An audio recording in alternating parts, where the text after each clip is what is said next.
Bismillahirrahmanirrahim. Assalamualaikum warahmatullahi wabarakatuh.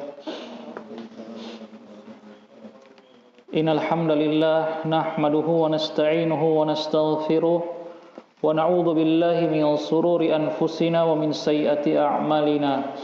May yahdihillahu fala mudilla lahu wa may yudlil fala hadiya lahu wa may yudlilhu fala hadiya lahu. Ashhadu an la ilaha illallah wahdahu la syarika lah wa ashhadu anna Muhammadan abduhu wa rasuluh. Ya ayyuhalladzina amanu taqullaha haqqa tuqatih wa la tamutunna illa wa antum muslimun. Ya ayyuhan nasu taqu rabbakumul ladzi khalaqakum min nafsin wahidah wa khalaqa minha zawjaha wa batha minhuma rijalan katsiran wa nisaa'a.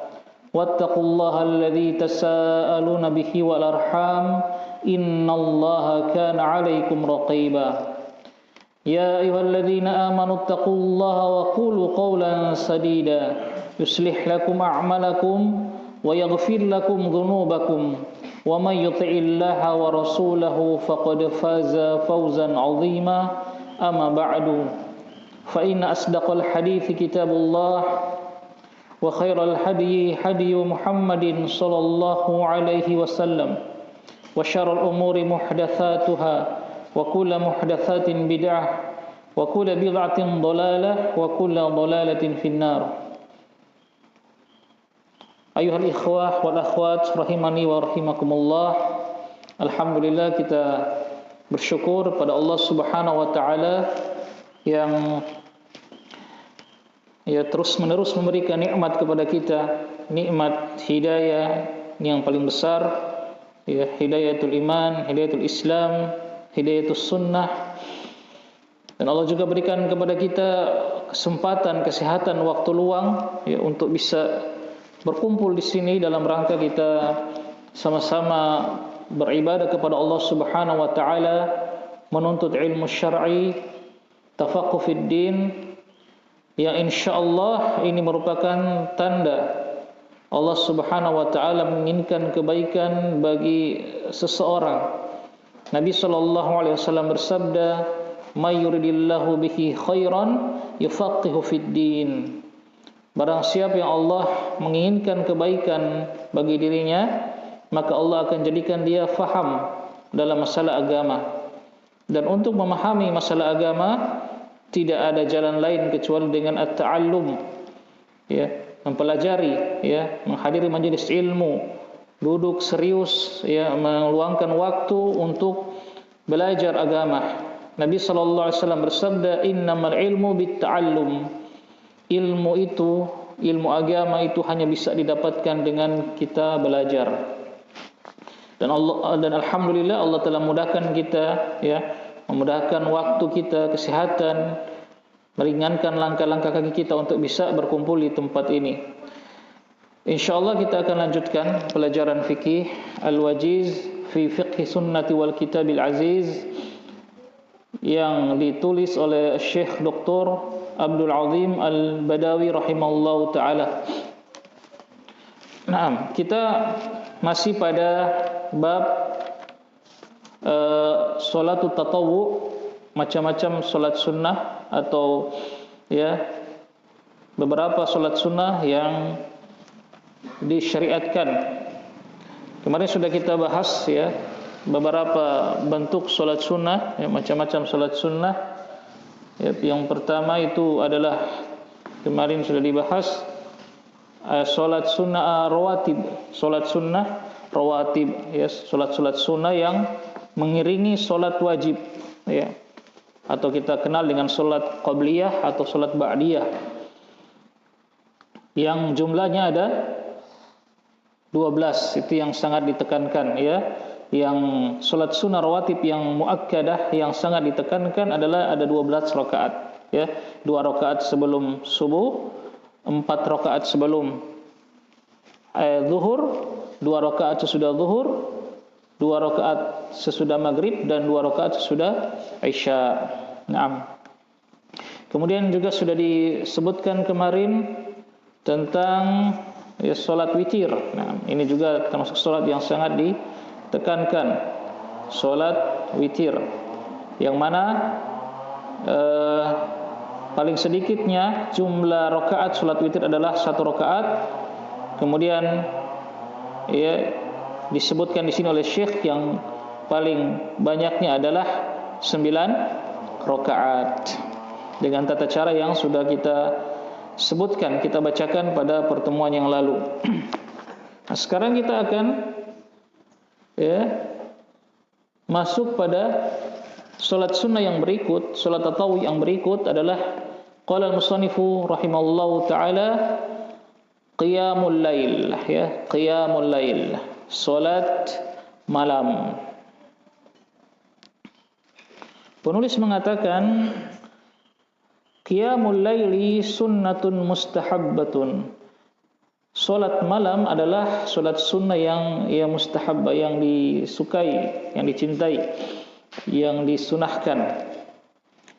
Wa huwa min ahammi khasaisil muttaqin. Dan salat malam ini termasuk yang paling pentingnya, aham itu paling pentingnya, ciri khas orang-orang muttaqin. Khasais itu kekhususan, maksudnya ciri khas orang-orang yang bertakwa. Jadi ciri khas orang bertakwa yang paling penting, kata beliau di sini, adalah salat malam. Qala Allah Ta'ala, beliau membawakan firman Allah Subhanahu wa Ta'ala, innal muttaqina fi jannatin wa uyun. Innal muttaqina, sesungguhnya orang-orang yang bertakwa, fi jannatin, mereka berada di dalam surga-surga, wa uyun, dan uyun, ya mata air. Akhidhina ma atahum rabbuhum. Akhidhina, mereka menerima, mengambil, ma apa-apa yang atahum telah memberikan kepada mereka, rabbuhum. Mereka mengambil, menerima apa-apa yang Rabb mereka berikan kepada mereka. Innahum, nah kemudian Allah sebutkan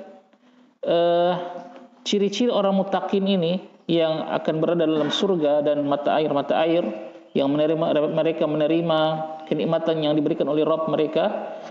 Kata Allah, innahum kanu qabla dzalika muhsinin. Sesungguhnya mereka itu adalah dahulu, qabla dzalika, sebelum hal tersebut, ya sebelum mereka masuk ke dalam surga, ketika mereka masih di dunia, muhsinin, adalah orang-orang yang berbuat muhsin, ya muhsinin, berbuat baik. Orang-orang muttaqin itu berbuat baik, ya. Orang yang berbuat kebaikan, baik kebaikan itu kebaikan ya yang merupakan kewajiban kita kepada Allah, atau kebaikan kepada sesama manusia, bahkan kebaikan kepada hewan, ya. Kepada hewan pun kita diperintahkan berbuat baik, ya. Innallaha katabal hasanat, ya. Sesungguhnya innallaha katabal ihsan ala kulli syai'in. Allah telah menetapkan kebaikan, berbuat baik kepada segala sesuatu. Fa idza qataltum fa ahsinul qitlata. Ketika kalian berperang dan ya membunuh dengan cara yang baik. Ya. Fa idza dzabhtum fa ahsinu dzibhata. Kalau kalian menyembelih hewan, perbaikilah dengan cara yang baik menyembelihnya. Wal yuhidda ahadukum syafratahu. Maka hendaknya setiap kalian itu menajamkan ya alat sembelihnya, yaitu berbuat baik kepada sembelihan, ditajamkan alat untuk menyembelih agar dia tidak tersiksa, ya. Wal yurih dzabihatahu, dan dia hendaknya menyenangkan sembelihannya, ya. Ya, kalau nyembelih itu, kalau misalnya ada beberapa ekor hewan, ya jangan di hadapan yang lain. Ya, jadi kalau dulu di Pondok Jamil Rahman itu satu RT itu terkadang sapinya 8, 9, kambingnya itu bisa sampai 20. Itu setiap tempat penyembelihan ada sekat di pele gitu, disekat, ditutup pakai kain. Jadi yang hewan yang disembelih di sini tidak kelihatan sama yang lain, ya. Dia akan stres, akan takut, ya dia juga akan menyusahkan nanti kalau dia ngamuk. Itu termasuk berbuat baik. Tuh. Jadi orang-orang yang bertakwa yang di dalam surga tadi, mereka kata Allah dahulu di dunia muhsinin, berbuat baik. Berbuat baik kepada yang merupakan hak, ya, kepada Allah, itu yang utama dulu. yang menunaikan kewajiban-kewajiban, menunaikan yang sunnah-sunnah itu berbuat baik. Jadi bukan cuma berbuat baik yang kebanyakan dipahami orang-orang ya masyarakat umum itu cuma berbuat baik kepada sesama manusia, tidak. Ya, kemudian dia berbuat baik kepada sesama manusia. Yang manusia yang paling pertama, yang paling wajib dia berbuat baik adalah kepada siapa? Orang tua. Itu yang pertama dia berbuat baik. Terutama ibu. Ada seorang laki-laki datang kepada Nabi SAW bertanya kepada Nabi, "Ya Rasulullah, man ahaqqun nas bihusni suhbati?" Atau bihusni sahabati. "Ya Rasulullah, siapa manusia yang paling berhak mendapatkan pergaulan baik dariku? Siapa manusia yang paling berhak aku berbuat baik padanya, aku pergauli dengan baik?" Apa jawab Nabi? "Ummuka, ibumu." Kemudian orang ini bertanya lagi, "Tsumma man?" Kemudian siapa lagi? Nabi menjawab lagi, "Ummuka, ibumu." Kemudian ditanya lagi, "Siapa lagi ya Rasulullah?" Nabi menjawab lagi, "Ummuka," 3 kali, ibumu. Laki-laki kita masih terus dikejar, "Siapa lagi ya Rasulullah?" Baru beliau menjawab, "Siapa?" "Abuka," bapakmu. Tuh. Ini hak orang tua ibu terutama. Ya. Jangan kita berbuat baik, sangat berbuat Pak Ustadz, Masya Allah. Ya. Atau Pak pejabat-pejabat kalau jabat tangan sampai tertunduk-tunduk. Kalau lewat di hadapan pejabat sampai mau taruku-ruku di depan ustadz. Tapi di hadapan orang tua, ya, tidak ada sopan santun, angkat kaki. Ya. Jangan, apalagi ibu. Ya mungkin, ya mereka bukan orang yang berpendidikan tinggi. Secara agama pun mereka mungkin minim pemahaman agama. Tapi tidak menjadi alasan untuk kita menganggap remeh, merendahkan mereka, tidak. Setinggi apapun ilmu antum, baik ilmu dunia ataupun ilmu akhirat, ya, ilmu din, tidak ada dibolehkan, diharamkan kita merasa tinggi di hadapan kedua orang tua. Itu orang murtakin, orang bertakwa. Ya, orang tua, kemudian keluarga, kepada istri, anak, ya, berbuat ihsan kepada istri. Ya, betapa banyak hadis-hadis Nabi SAW yang memerintahkan kita berbuat baik kepada keluarga.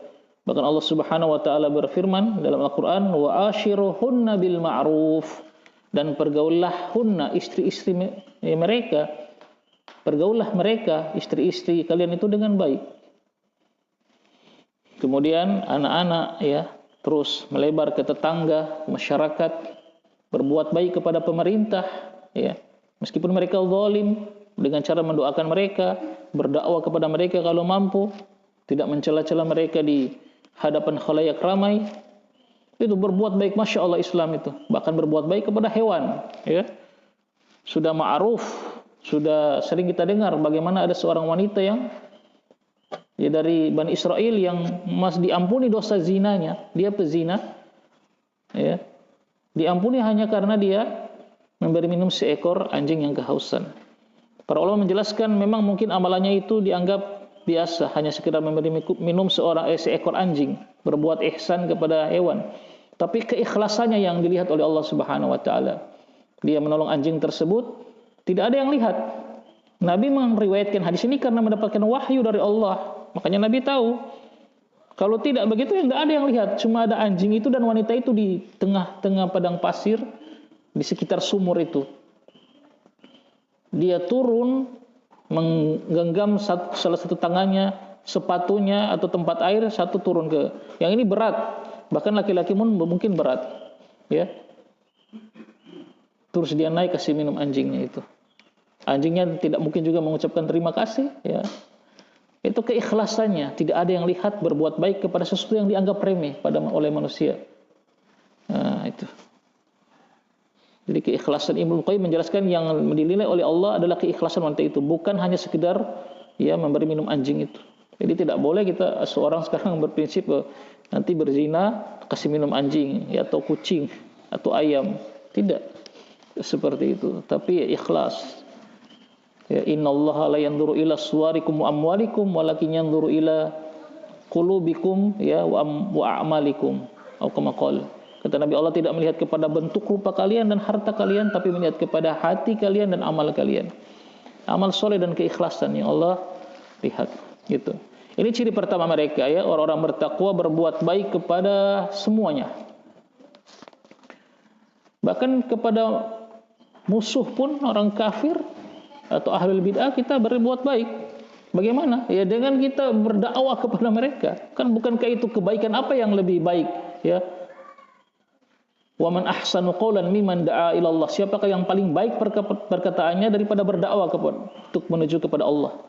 Kita dakwah kepada orang kafir suruh masuk Islam, kita dakwah kepada ahli bid'ah suruh mengikuti sunnah, itu perbuatan baik. Kalau mereka ikut dakwah kita dan mereka selamat, subhanallah, kebaikan terbesar. Nah, tuh, jadi kepada siapapun berbuat baik, tentu dengan caranya masing-masing, ya, dengan, ya, sesuai dengan konteksnya pada tempatnya masing-masing bagaimana kita berbuat baik.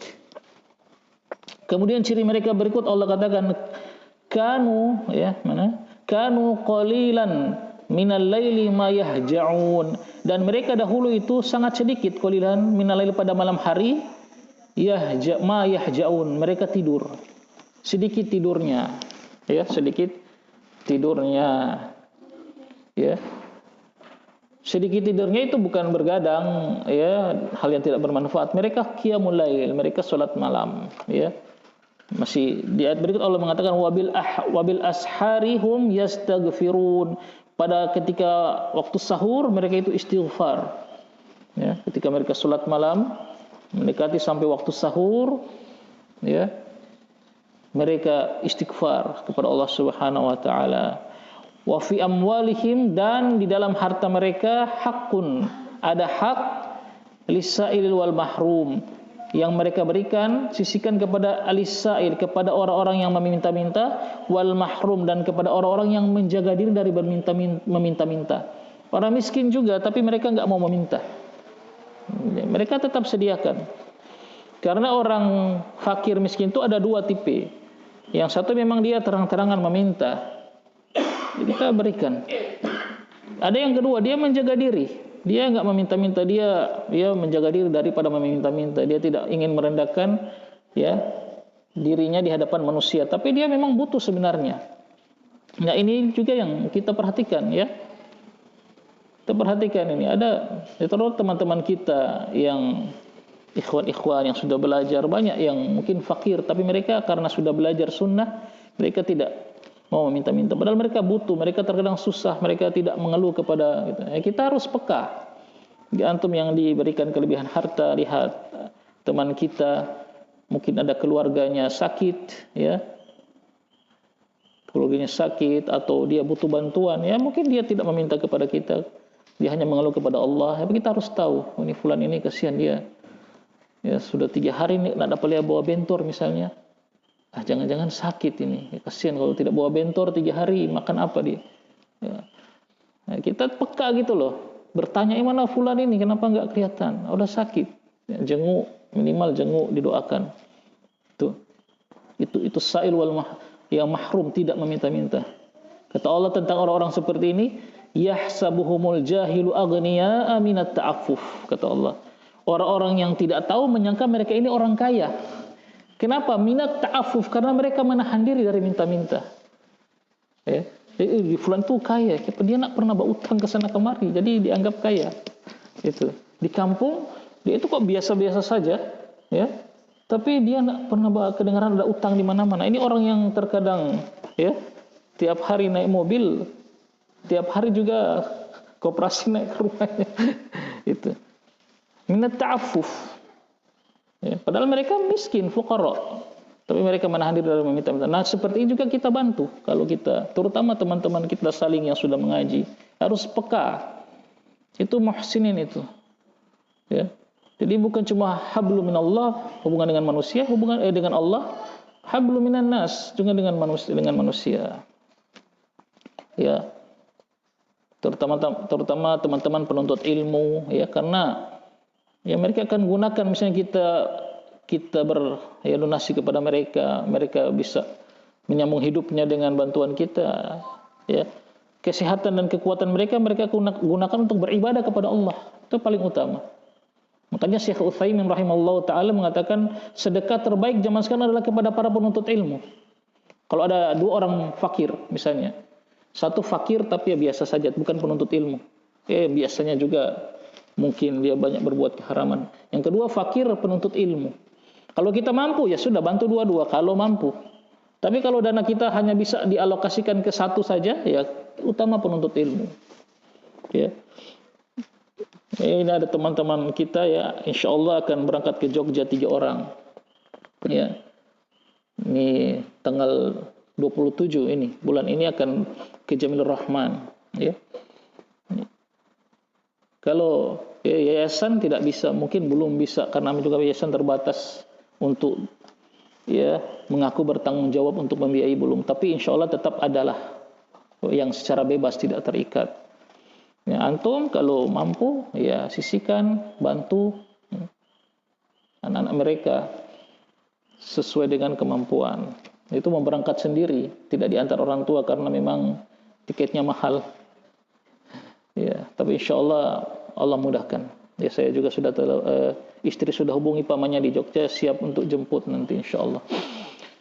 Ini ya, mungkin mereka nak meminta-minta nak buka donasi, tapi mungkin mereka butuh ya bantuan. Nah, itu kita peka di situ, kita bantu sesuai kemampuan. Minimal bantu dengan doa, dengan dukungan moral, ya itu sudah menyenangkan hati. Ya, Taib. Itu keutamaan ya, itu ciri khas orang-orang yang bertakwa yang akan berada dalam surga. Kemudian juga keutamaan mereka orang-orang yang qiyamul lail adalah hadis dari Abu Malik Al-Asy'ari. Keutamaan atau pahala yang akan didapatkan oleh orang yang salat malam berikut adalah apa yang diriwayatkan oleh sahabat yang mulia Abu Malik Al-Asy'ari radhiyallahu anhu. Anin Nabi sallallahu alaihi wasallam, dari Nabi sallallahu alaihi wasallam beliau bersabda, "Inna fil jannati ghurafan." Sesungguhnya di dalam surga itu ghurafan, ya. Ghurafan jamak dari ghurfah. Ada kamar-kamar. Yuro yang dilihat zahiruha luarnya min batiniha dari dalamnya. Jadi kamar itu yang di dalam kamar itu bisa melihat luarnya. Wa batinuha dan dalamnya itu bisa dilihat min zahiriha dari luarnya. Ini tidak bisa kita bayangkan. Ya kan? Bagaimana itu ya? Tidak bisa.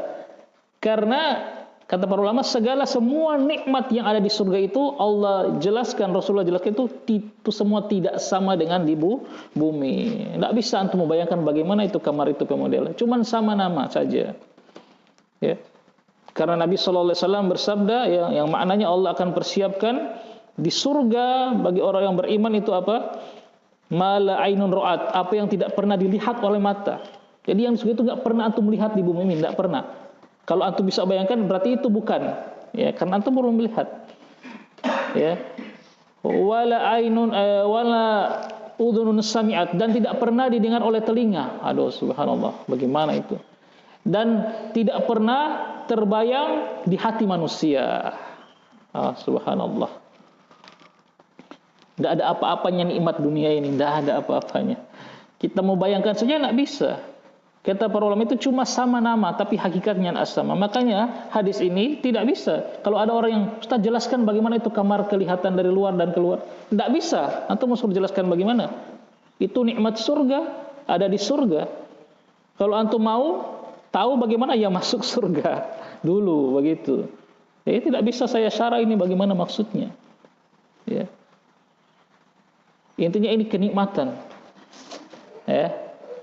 A'addahallahu ta'ala liman at'amat tu'am. Yang Allah persiapkan ya kamar tersebut khusus untuk siapa? Pertama, bagi orang yang at'amat tu'am, memberi makan. Ya, orang yang memberikan makan. Subhanallah. Makan dalam bentuk apa saja. Bahkan dalam bentuk sebutir kurma. Nah, itu dapat. Ya. Bagaimana kalau sebungkus nasi? Ya. Bagaimana kalau seporsi nasi untuk 10 orang? Ya, subhanallah. Itu. Memberi makan. Wa alanal kalam. Dan orang yang alana itu ja'alahu layyinan, orang yang lemah lembut dalam berbicara. Subhanallah. Baik tutur katanya kepada manusia, baik kepada orang tua, kepada guru, kepada teman, bahkan kepada musuh. Baik dia sampaikan hujah dalil dengan cara yang baik, bukan dengan bentakan, teriakan. Itu baik tutur katanya. Ahlus sunnah itu bukan orang yang kasar bicara, ya, bukan yang kasar bicara, baik kontennya bicara yang tidak bagus dengan cara yang tidak bagus pula. Bahkan kalaupun nasihat yang bagus, yang konten isi nasihat itu bagus kita sampaikan, tapi dengan cara yang tidak bagus, ya membentak, ya menghardik, itu juga tidak bagus. Ya, alanal kalam, lemah lembut kalau berbicara. Terutama tadi, ya, orang tua kepada ibu, ya, rem kita kalau bicara dengan orang tua, dengan ini nasihat bagi kita semua, termasuk saya juga. Ketika mau ngegas, tahan, jangan. Orang tua ini, ya, ibu, ya, mengucapkan saja nggak boleh, nggak boleh, apalagi dengan kata-kata yang lebih tinggi dari itu. Jadi sifat-sifat orang muslim itu subhanallah, ya. Dan ini semua sifat ini ada pada Rasulullah, ya, ada pada diri Rasulullah. Memberi makan, ya, wa alanal kalam, lemah lembut berbicara, wa adama as-siyam, dan orang yang dia mendawamkan berpuasa sunnah, sering berpuasa sunnah. Wa shalla bil laili wan nasu niyam, dan dia salat pada malam hari, salat malam, qiyamul lail, wan nasu niyam, dan padahal manusia kebanyakan sedang tidur pada saat itu, ya. Masya Allah, ini syahidnya di sini. Lihat, ya, kalau antum perhatikan bagaimana Nabi SAW menyampaikan hadis ini, semuanya apa? Terakhirnya mim, ya. Terakhirnya mim. Subhanallah, Rasul menyampaikan hadis itu mudah, agar mudah dihafal. Lihat, at'amat ta'ama wa alanal kalama wa adama as-siyama wa shalla bil lail wan nasu niyama. Subhanallah. Mim semua. Al-Imam Ibnul Qayyim punya kitab syair-syair yang judulnya Nuniyah, berisi 1000 syair yang huruf terakhirnya semua nun. Tapi syair syar'i aslinya semacam kaidah-kaidah begitu dalam agama, nasihat beliau sampaikan, nasihat-nasihat agama, tapi dibuat sebaris seperti nizam begitu, nizam syair, huruf terakhirnya nun semua. Subhanallah, bagaimana itu Ibnu Qayyim kemampuan bahasa Arab. Coba antum bikin syair akhirnya B semua. Tapi bingung tuh. Bahasa Indonesia saja, bahasa Indonesia kita bingung. Naam, ala kulli hal, ini keutamanya akan dapatkan orang-orang yang salat malam, ya, mendapatkan kamar seperti tadi yang tentu bentuknya tidak bisa saya jelaskan, saya saja tidak tahu, tidak bisa saya bayangkan, bagaimana mau saya jelaskan? Karena itu nikmat surga yang tidak bisa kita bayangkan bagaimana bentuknya. Taib. Kemudian kita lanjutkan, Syekh mengatakan wa yata'akkadu istihbabuhu fi Ramadan, dan lebih ditekankan kesunahan salat malam ini terutama pada bulan Ramadan. Naam. Wa yata'akkadu, dan semakin ditekankan kesunahan salat malam ini pada bulan Ramadan. Dari Abu Hurairah radhiyallahu anhu, qala, dia mengatakan, kana Rasulullah sallallahu alaihi wasallam yuraghibu fi qiyam Ramadan. Rasulullah sallallahu alaihi wasallam itu dahulu biasa yuraghibu fi, sangat, ya, memotivasi untuk melakukan qiyam Ramadan. Melakukan qiyam Ramadan maksudnya salat malam pada bulan Ramadan, atau yang kita kenal dengan salat tarawih. Ya. Jadi kalau menurut penulis di sini, qiyamul lail itu qiyamul lail itu ditekankan pada bulan Ramadan. Yang dimaksud di sini adalah salat tarawih. Jadi namanya salat tarawih kalau dilakukan di bulan Ramadan. Itu pada akhirnya sebenarnya qiyamul lail, cuma dilaksanakan di bulan Ramadan, maka namanya salat tarawih. Ya. Min ghairi ay ya'mura fihi bi azimatin, tanpa Nabi SAW memerintahkan hal tersebut, ya sholat tarawih qiyam Ramadan ini biazimatin dengan wajib, artinya nak wajib. Cuma Nabi sangat menekankan laksanakan, cuma tanpa Nabi mewajibkan, ya. Tetap kedudukannya sunnah, tapi sunnah muakkadah. Fayaqul, dan maka Nabi bersabda, ya dalam rangka memberi motivasi kepada para sahabat untuk melakukan qiyamul lail pada bulan Ramadan atau salat tarawih. Beliau mengatakan, man qama ramadhana imanan wa ihtisaban ghufira lahu ma taqaddama min dzambi. Barang siapa yang salat malam di bulan Ramadan imanan, dengan karena keimanan, wa ihtisaban, dan mengharap pahala dari Allah, ghufira lahu ma taqaddama min dzambi, akan diampuni baginya apa-apa yang telah lewat dari dosa-dosanya. Naam. Ini ya, qiyamul lail di bulan Ramadan atau salat tarawih yang kita kenal. Baik, kita lanjutkan. Naam, jadi lebih ditekankan salat malam itu pada bulan Ramadan, yang kita kenal dengan salat tarawih. Dan panjang, ya, ketika di bulan Ramadan itu salat tarawih, ya, panjang bacaannya. Makanya disebut tarawih dari kata roha, itu duduk, istirahat. Karena memang Nabi SAW salat 2 rakaat panjang, kemudian 2 rakaat panjang, kemudian baru nanti sudah 4 rakaat baru jeda istirahatnya panjang, ya, istirahat. Kemudian naik rakaat ke-5, 6 lagi, kemudian ke-7 dan ke-8. Adadu rakaatihi, jumlah rakaatnya, jumlah rakaat salat malam. Silakan. Jumlah rakaatnya kata penulis ini aqalluhu rakaatun.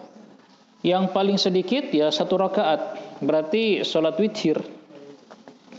Jadi qiyamul lail, salat tarawih, salat witir itu semua masuk ke dalam salat malam, ya, karena dilakukan salat sunnah dilakukan pada malam hari. Jadi salat witir itu salat malam juga. Apakah boleh seorang itu hanya salat witir 1 rakaat pada malam hari? Boleh. Makanya menurut beliau boleh, karena beliau mengatakan paling sedikit 1 rakaat saja. Berdasarkan apa yang telah lewat dari perkataan Aisyah radhiyallahu anha, dia mengatakan apa kemarin, maka Rasulullah sallallahu alaihi wasallam yajidu fi ramadhana wala fi ghairihi ala 11 rakaatin. Nabi sallallahu alaihi wasallam tidak pernah menambah rakaat salat malam beliau baik di bulan Ramadan ataupun di selain bulan Ramadan lebih dari 11 rakaat. Tapi hadis para ulama mengatakan ini bukan pembatasan. Karena Aisyah yang meriwayatkan hadis ini juga meriwayatkan setelahnya hadis apa? Bahwa Nabi pernah sholat malam berapa rakaat? 13. Nah, Aisyah sendiri kemarin di mana tentang sholat witir, ya, rakaat sholat witir. Aisyah mengatakan itu. Pertama dia mengatakan tidak pernah Rasulullah menambah lebih dari 11 rakaat.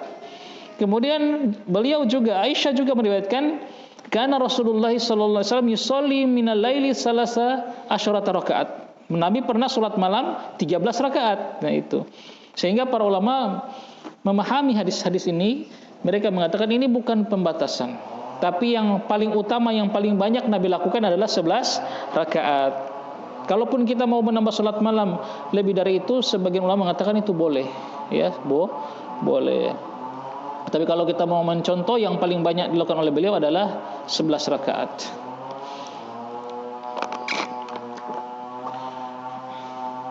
Ini kata penulis di sini paling sedikitnya 1 rakaat. Dan beliau tidak menyebutkan paling, ya, maksimalnya. Paling maksimalnya 11 rakaat, paling sedikit 1 rakaat, paling maksimalnya katanya 11 rakaat. Tapi ini sekali lagi bukan pembatasan. Kemudian masyru'iyatul jama'ati fi qiyami Ramadan, disyariatkannya salat berjamaah pada qiyam Ramadan, pada malam salat qiyamul lail pada bulan Ramadan. Ya, kalau qiyamul lail di luar bulan Ramadan tidak disyariatkan salat berjamaah, ya. Namun boleh dengan keluarga di rumah dan kadang-kadang saja. Nah, adapun pada bulan Ramadan itu baru disyariatkan berjamaah di masjid, ya, bersama manusia. Baik, baca hadisnya. Hadis bahwasanya salat qiyamul lail di bulan Ramadan atau qiyamul Ramadan itu disyariatkan secara berjamaah di masjid adalah hadis dari Aisyah radhiyallahu anha. Dia mengatakan, "Anna Rasulullah sallallahu alaihi wasallam dzata lailatin fil shalla dzata lailatin fil masjid." Pada suatu malam Rasulullah sallallahu alaihi wasallam salat di masjid. Fa shalla bi salatihi nasun. Maka salat dengan salatnya Rasulullah itu maksudnya bermakmum, manusia bermakmum kepada Rasulullah ketika itu. Ketika Nabi keluar ke masjid untuk qiyamul Ramadan, manusia salat, ikut salat bersama Nabi. Ya, salat jamaah. Tsumma shalla minal qabilati. Kemudian fakathurun nasu. Kemudian malam berikut lagi Nabi salat lagi, keluar lagi salat qiyamul Ramadan di masjid. Fakathurun nas, maka semakin banyak manusia, ya. Semakin banyak manusia yang ikut salat qiyamul Ramadan atau salat tarawih. Semakin banyak. Tsumma ijtama'u minal lailati salisati aw rabi'ati. Kemudian manusia berkumpul kembali di masjid untuk salat qiyamul Ramadan atau tarawih bersama Nabi pada malam ketiga atau malam keempat. Ya, semakin banyak. Mereka sudah menunggu setelah salat Isya Nabi untuk keluar salat tarawih. Falam yakhruj ilaihim Rasulullah sallallahu alaihi wasallam, maka Rasulullah tidak keluar kepada mereka untuk mengimami mereka salat tarawih. Nabi tidak keluar. Falamma asbaha, maka ketika telah pagi, ya, qala, Nabi bersabda, sudah subuh, qad ra'aitu alladhi sana'tum, sungguh aku melihat apa yang kalian kerjakan tadi malam, ya. Sungguh aku tahu kalian itu berkumpul tadi malam untuk salat, ya, tarawih menunggu saya. Walam yamna'ni minal khuruji ilaikum, dan tidak ada yang mencegah diriku untuk keluar kepada kalian untuk salat tarawih bersama kalian, illa anni khasyitu an tufrada alaikum, kecuali aku takut bahwasanya aku takut salat tersebut akan diwajibkan atas kalian. Baik. Jadi Nabi tidak keluar. Kalau Nabi keluar terus full 30 hari atau 29, Nabi khawatir nanti Allah akan wajibkan. Akan turun ayat, ya, yang menyatakan ini wajib bagi Rasulullah dan kaum muslimin. Itu yang Nabi khawatirkan. Dan Nabi tahu, ya, tidak akan mampu umatnya. Sebagaimana dulu ketika Isra Mi'raj, ya, Nabi diberikan kewajiban salat 5 waktu, kemudian meminta keringanan-keringanan, ya, karena Nabi Musa alaihissalam yang, ya, menasihati untuk kembali lagi, umatmu itu nggak akan mampu. Bayangkan kalau salat tarawih diwajibkan selama 30 hari, ya, 11 rakaat setiap malam. Makanya sebagai bentuk kasih sayang Nabi kepada umatnya, beliau tidak keluar. Nabi bilang tidak ada yang mencegahku. Aku ingin keluar sebenarnya, cuma satu yang mencegahku nggak keluar, itu rasa takutku sholat ini akan diwajibkan atas kalian. Sehingga para ulama, wadzalika fi Ramadan, dan hal itu kata Aisyah, hal tersebut terjadi pada bulan Ramadan. Ya, kejadian tadi terjadi pada bulan Ramadan. Sehingga para ulama menjelaskan, maka setelah Nabi wafat, kalau melihat alasan Nabi tidak keluar, takut ini akan diwajibkan, maka setelah Nabi SAW wafat, alasan itu sudah tidak akan ada mungkin lagi terjadi. Tidak mungkin lagi Allah akan mewajibkan sholat tarawih kalau dilakukan kalau kita terus melakukannya terus menerus selama bulan Ramadan, tidak mungkin lagi akan diwajibkan. Karena Nabi sudah meninggal, sudah putus syariat, sudah selesai. Tidak akan ada lagi penambahan dari sunnah menjadi wajib, atau tidak akan ada lagi penghapusan nasi wal mansuk dari wajib menjadi sunnah. Tidak akan ada lagi, sudah selesai. Nah, kata para ulama, karena ini sudah selesai, ilahnya, alasannya bahwa ini akan diwajibkan sudah tidak mungkin lagi terjadi, maka sekarang kita disyariatkan untuk ditekankan untuk sholat tarawih berjamaah full sampai selesai Ramadan. Mungkin ada orang yang cuma sholat tarawih 2 hari, dia pakai hadis ini, ya.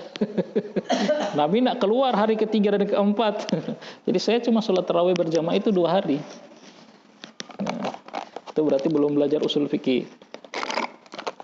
Insyaallah itu dibahas pada usul fikih itu.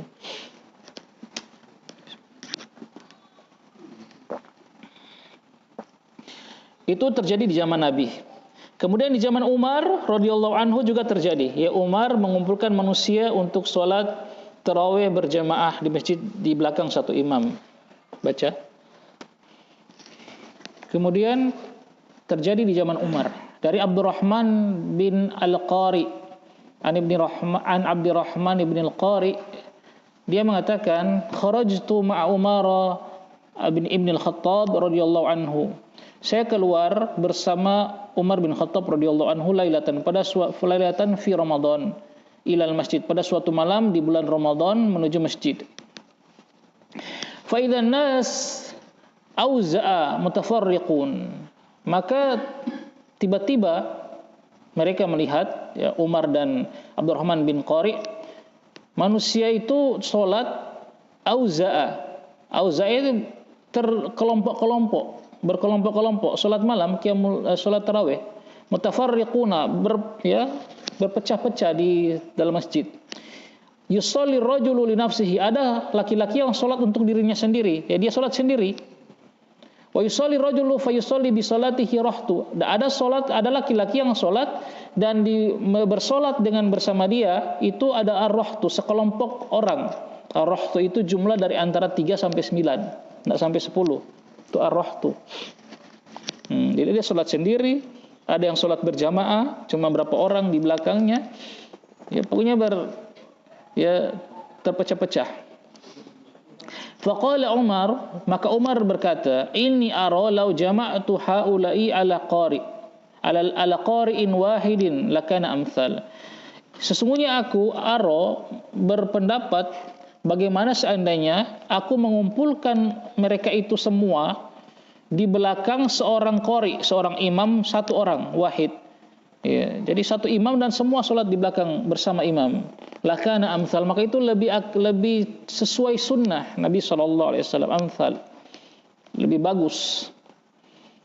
Ya, itu Umar katakan kepada Abdurrahman bin Al-Qari, ya pendapat saya sebaiknya mereka dikumpulkan di belakang satu imam. Tsumma azama, maka Umar telah bertekad kuat untuk melakukan hal tersebut. Fajama'ahum ala Ubay bin Ka'ab.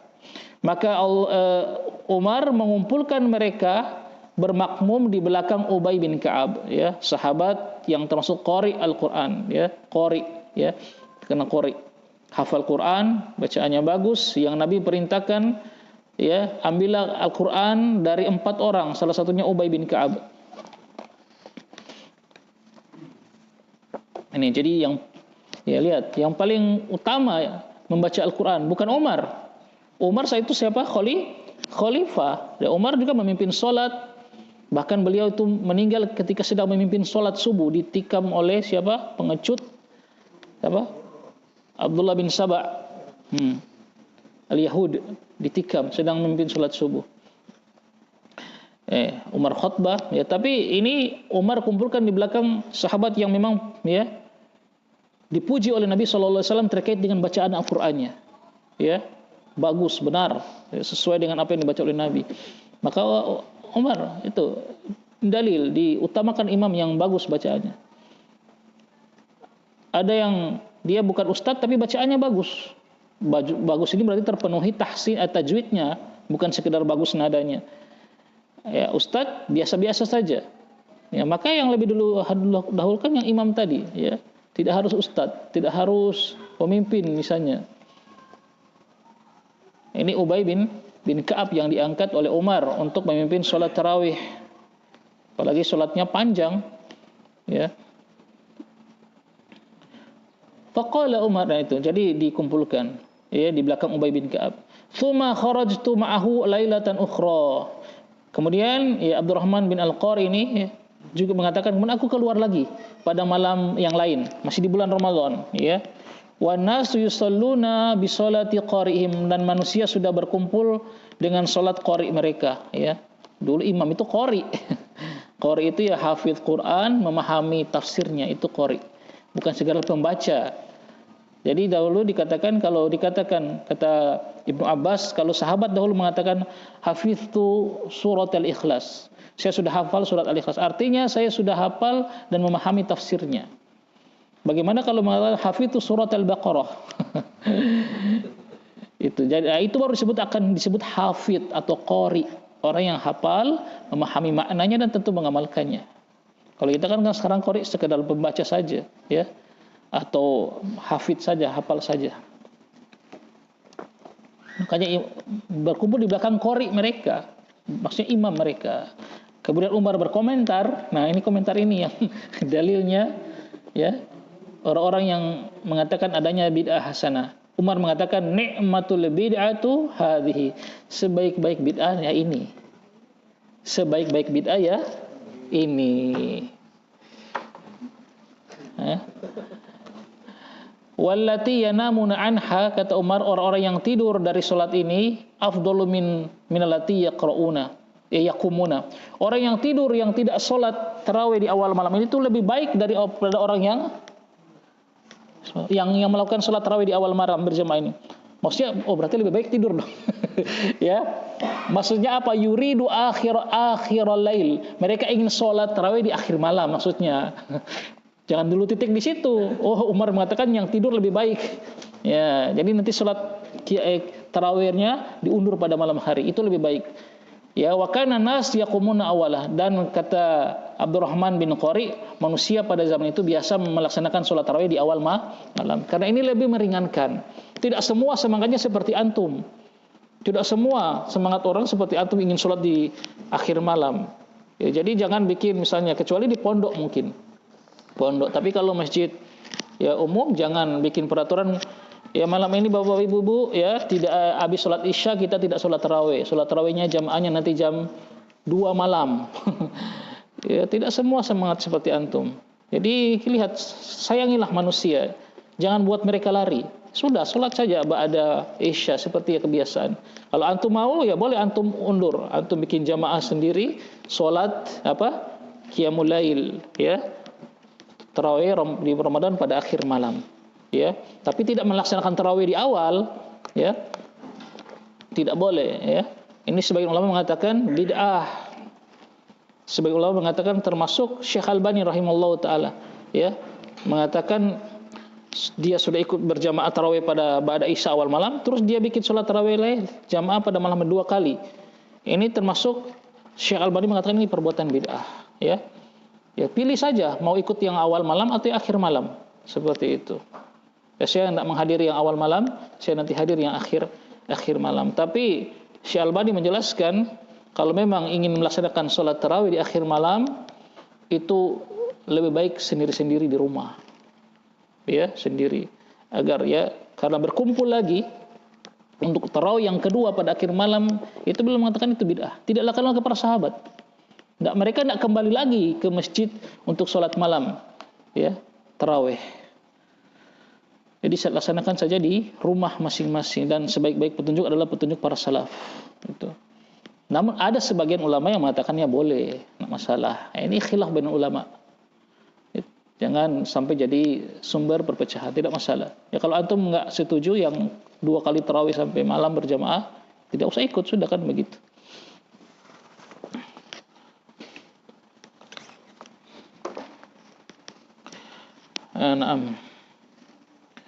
Nah, kita kembali dulu ke nikmatil bid'atu hadhihi, sebaik-baik bid'ah hadhihi. Ingat kata hadhihi itu. Ini isim apa? Isyarah. Umar menunjuk sebaik-baik bid'ah adalah ini. Ini. Yang ini itu maksudnya apa? Salatnya manusia tarawih berjamaah di belakang satu imam. Sekarang, salatnya manusia tarawih di belakang satu imam pada bulan Ramadan itu pernah nggak dilakukan Rasulullah dan para sahabat? Pernah. Berarti bukan bid'ah. Begitu. Pernah dilakukan Rasulullah, dan Rasulullah menghentikannya hanya karena takut nanti diwajibkan. Apa sih yang sedang dikomentar Umar? Umar tidak sedang mengomentari Maulid Nabi. Hadhil bid'atu hadhihi. Tidak. Jangan bawa dalil ini kepada pelaksanaan Maulid. Ya, yang Umar komentari apa Pak? Kalau dia mengatakan itu, yang Umar sedang, makanya melihat hadis itu atau athar, jangan cuma diikat satu potongan itu, lihat kisah sebelumnya. Yang sedang Umar katakan sebaik-baik bid'ah itu ini adalah sholat tarawih manusia di belakang satu imam. Dan itu sudah dilakukan oleh Rasulullah dan para sahabat. Umar tidak sedang melewati orang sedang zikir berjamaah nikmatul bid'ah, tidak. Bahkan Ibnu Mas'ud melewati orang yang sedang zikir berjamaah diingkari, ini bid'ah. Gitu. Jangan bawa asar ini ke perbuatan yang kalian lakukan bid'ah. Nah, berarti bagaimana dong? Maka ulama menjelaskan, Umar tidak mungkin mengatakan perbuatan yang pernah dilakukan oleh Rasulullah itu bid'ah, tidak mungkin. Maka apa bid'ah yang dimaksud Umar di sini adalah bid'ah secara bahasa, ya. Ketika sunnah itu telah lama hilang, ditinggalkan manusia, ketika dihidupkan lagi, nah seolah-olah itu seperti bid'ah. Itu bid'ah secara bahasa, secara lugah, ya. Bukan bid'ah secara syar'i. Kalau bid'ah secara syar'i kan perkara yang diada-adakan, yang tidak ada contohnya dari Nabi. Lah sholat tarawih begini ada contohnya dari Nabi. Dan Umar tahu itu tidak mungkin. Ya, Umar tidak tahu. Jadi begitu saja membantahnya. Dan yang paling ajib, anaknya Umar bin Khattab siapa? Abdullah bin Umar bin Khattab mengatakan apa? Kullu bid'atin dolalah wa in ra'ahan nas hasanat. Ya. Semua bid'ah itu sesat walaupun manusia menganggapnya baik. Yang mengatakan itu siapa? Abdullah bin Umar, anaknya Umar bin Khattab, yang mengatakan nikmatul bid'atu hadhihi. Begitu. Jadi jangan memaksa-maksakan dalil. Itu kata para ulama membantahnya. Atau tarulah, kata para ulama mengatakan tarulah. Kan mereka mengatakan bid'ah di sini maksudnya bid'ah secara syar'i. Oke, taruhlah maksud Umar di sini bid'ah secara syar'i. Ada bid'ah yang hasan, yang bagus secara syar'i. Tapi itu perkataan Umar. Apakah bisa Anda pertentangan dengan perkataan Rasulullah, qulu bid'atin dolalah? Taruhlah Umar maksudnya itu bid'ah syar'i. Kan mereka mengatakan begitu. Ada bid'ah yang syariat yang dibolehkan. Oke, itu perkataan Umar. Anda akan pertentangan dengan perkataan Rasulullah yang mengatakan qulu bid'atin dolalah? Mana? Makanya Ibnu Abbas pernah mengomentari, ya, saya takut batu akan menghujani kalian. Kenapa? Aku qala Rasulullah, saya katakan sabda Rasulullah, tapi kalian bantah dengan qala Umar, qala Abu Bakar wa qala Umar. Kalian bantah dengan perkataan Abu Bakar dan Umar. Kita bawa. Oke, kalian mengatakan itu bid'ah hasanah. Ya, kalian bantah itu perkataan Nabi mengatakan qulu bid'atin dolalah, kalian bantah dengan perkataan Umar, ya, radhiyallahu anhu. Ya, simple sebenarnya, cuma mereka yang membuat ruwet begitu. Naam, ya itu sekedar sedikit faedah. Istihbabu sholati rajuli bi ahlihi fi ghairi Ramadan. Nah, disunahkan juga salat seorang laki-laki bersama keluarganya. Boleh salat sunnah berjamaah bersama keluarga di rumah. Jangan berkumpul orang di masjid di selain bulan Ramadan. Antum qiyamul lail boleh, tapi kadang-kadang. Karena Nabi SAW dalam riwayat-riwayat hadis tidak setiap malam beliau sholat sunnah mengajak keluarganya. Bahkan hadis kemarin apa? Cerita Aisyah, beliau tidur, Nabi sholat dan Aisyah tidur. Ketika sudah mau sholat witir baru beliau bangunkan Aisyah. Berarti beliau sholat bersama Aisyah. Gitu. Beliau di rumah sholat sendiri. Cuma kadang-kadang boleh kita bangunkan istri kita, keluarga untuk mengajarkan saja. Begitu. Dalilnya baca kitab, ya lancar baca kitab. Naam. Barakallahu fiik. Abu Sa'id Al-Khudri radhiyallahu anhu mengatakan, telah bersabda Rasulullah sallallahu alaihi wasallam, "Idza ayqadha ar-rajulu ahlahu minal laili," jika seorang laki-laki, ya seorang bapak, ya membangunkan pada malam hari istrinya, membangunkan keluarganya, istrinya, anaknya pada malam hari, fasalliya, kemudian mereka berdua sholat. Ini suasana paling romantis dalam rumah tangga, ya. Suami istri sholat malam bersama. Bukan hanya selesai menikah. Selesai menikah sholat jam berdua 2 rakaat. Nah, ini nasihat bagi kita semua, ya. Selain juga anak juga sering kelewat sholat malam. Nah, atau terkadang istri yang bangunkan.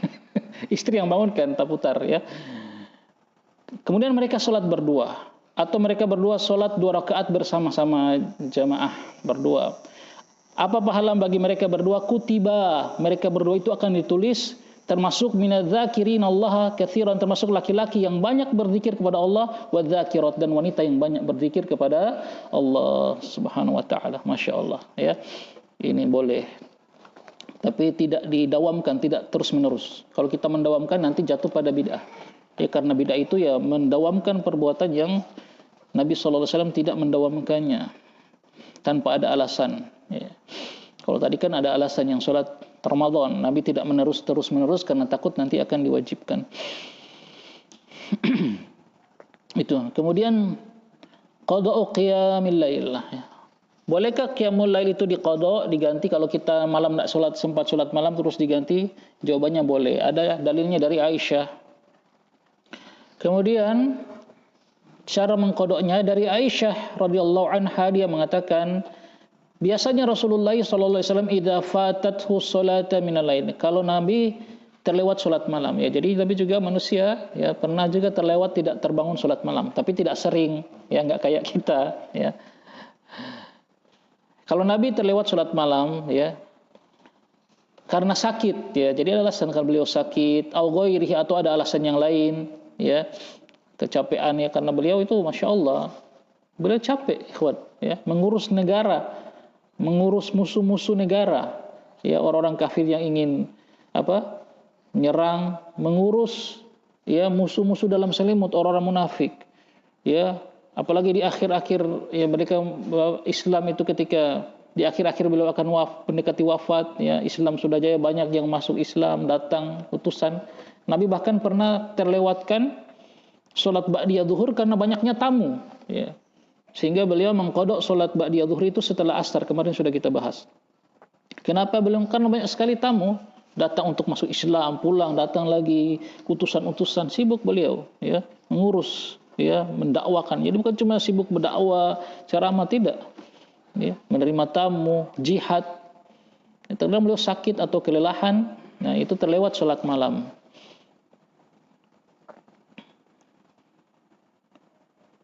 Shalla minan nahar isnai asyarata rakaah. Maka beliau salat pada siang hari 12 rakaat. Jadi diqadha pada siang hari, ya. Pada siang hari. Setelah 12 rakaat. Dari Umar bin Khattab radhiyallahu anhu, dia mengatakan Rasulullah sallallahu alaihi wasallam bersabda, nah ini beliau sabda ini, man nama an hizbihi minal lail, barang siapa yang ketiduran dari zikir-zikirnya, maksudnya dari salat malamnya, au an syai'in minhu, atau sebagian darinya, faqara'ahu ma baina salatil fajri wa salatil zuhri, kemudian dia membacanya, dia mengqadanya salat itu antara salat fajar dan salat zuhur, ya. Antara salat diqadha berarti antara setelah salat subuh dan salat zuhur, ya. Kutiba lahu, akan dicatat baginya ka'annama qara'ahu minal lail, seolah-olah dia salat pada malam hari. Jadi dia sama dapat pahala, tapi dilaksanakan 12 rakaat. Karena witir itu pada malam hari, kalau siang genap salatnya, jadi 12 rakaat. Meskipun kita malamnya biasa 11 rakaat, ketika kita qadha di siang hari kita salat 12 rakaat. Maka tetap sama pahalanya Allah berikan seperti kita sholat pada sholat malam. Kemudian berikut karahatu tarki qiyamil lail liman i'tada, makruhnya, dibencinya meninggalkan sholat malam bagi orang yang memang sudah biasa melaksanakannya, ya, sudah biasa sholat malam, tiba-tiba futur dia tinggalkan, ini hukumnya makruh. Dari Abdullah bin Amr bin Al-As radhiyallahu anhuma, ya. Abdullah bin Amr ini sahabat, kemudian Amr bin Al-As juga sahabat. Nah, kakeknya Al-Wa'il itu kafir.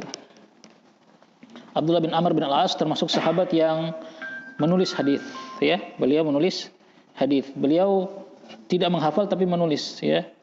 Beliau menulis, dulu hafal kemudian beliau tulis. Itu. Banyak hadis beliau. Dia mengatakan radhiyallahu anhu, telah bersabda kepadaku Rasulullah sallallahu alaihi wasallam, ya Abdullah, wahai Abdullah, la takun, ya, misla fulan, janganlah engkau menjadi seperti si fulan itu. kana yaqumul lail, ya, dia biasa salat malam, fataraka qiyamal lail. Kemudian dia tinggalkan salat malam. Tinggalkan secara total tentu, bukan tinggalkan karena terkadang sakit atau capek, dia langsung tinggalkan, tidak salat malam lagi. Nah, ini Nabi katakan jangan seperti itu. Ini hukumnya makruh, tidak disukai. Nah, alhamdulillah selesai yang salat qiyamul lail, salat malam, baik salat malam di luar bulan Ramadan atau salat malam di bulan Ramadan yang dikenal dengan salat tarawih atau qiyam Ramadan. Nah, salat duha insyaallah sudah 20 menit, tinggal 20 menit kita istirahat saja, ya. Insyaallah kita lanjut, ya, cuma dapat qiyamul lail, ya. Kita lanjut salatul duha, ya, atau disebut dengan salatul awwabin. Insyaallah pada pertemuan yang akan datang. Wallahu taala alam bisawab.